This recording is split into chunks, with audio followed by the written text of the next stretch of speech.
কবরস্থানে দাফনের পর মিলাদ পড়ানো হলো, কুলখানি করে সবাইকে খাওয়ানো হলো।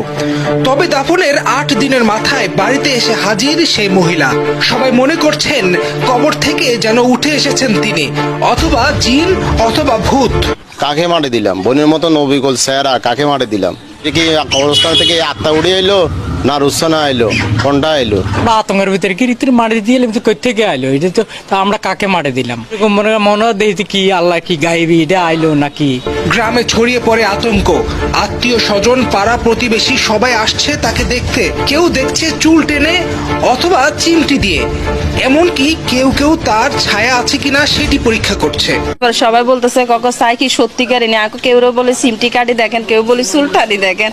তাই ওরা কেউ চুলটানি দেখতেছে, কেউ আমি সিমটি মারি দেখতে। আত্মীয় স্বজন যারা আছে সবাই মানে হেরে সিমটি দিতে আছে, কেউ চুল টানতে আছে, কেউ হেয়ারে সিমটি মারি চাইতে আছে। তুই কি আসলে কি রুসানা না আত্মা?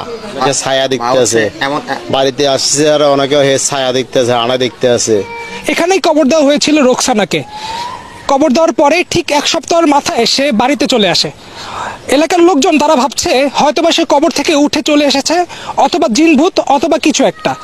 আসলে সে কোথায় ছিল এই কয়েকদিন, এবং এখানে রোকসানা নামে কাকে বা কবর দেওয়া হয়েছে, তার পরিবারের লোকজন কি বলছে? কুমিল্লা জেলার 14 গ্রাম উপজেলায় ঘটেছে এই ঘটনা। রোকসানা আক্তার নিজে জানতেন না যে সে মারা গেছেন, এমনকি তার মৃত্যুর মিলাদ পড়ানো হলো, কুলখানিও খাওয়ানো হলো। মানসিক সমস্যাগ্রস্ত রোকসানা হঠাৎ ঘর থেকে বের হয়ে ঢাকায় চলে আসেন। কয়েকদিন কারোর সাথে কোনো যোগাযোগ রাখেননি তিনি। এরকম এক পরিস্থিতিতে ফেনীতে এক মহিলার লাশ পাওয়া গেলে সেটি দেখতে হুবহু রোকসানার মতোই। পরিবার, আত্মীয় স্বজন, পাড়া প্রতিবেশী সেই লাশটিকে রোকসানা ভেবে জানাজার নামাজ পড়ে ও কবর দেয়। মিলাদ হয়, কুলখানিও খাওয়ানো হয়। মূলত একটু মানসিক সমস্যা আছে। তো মানসিক সমস্যার কারণে যখন যোগটা উঠে সে বাসার থেকে বাড়ি যায়, এর কেউ কন্ট্রোল করতে পারে না। তাই এর সাথে আমাদের সাথে কোনো যোগাযোগ নেই। ফেনীতে যে লাশটা পাওয়া গেছে এসকে রোডে, ওই লাশটা হুবহুব আপনার বোনের চেহারা, যে মানে যে জামাটা ওইরকম একই কালার সব কিছু। তখন আমরা একটু কম বারম হই নাই, তারপরেও কম বারম হই নাই।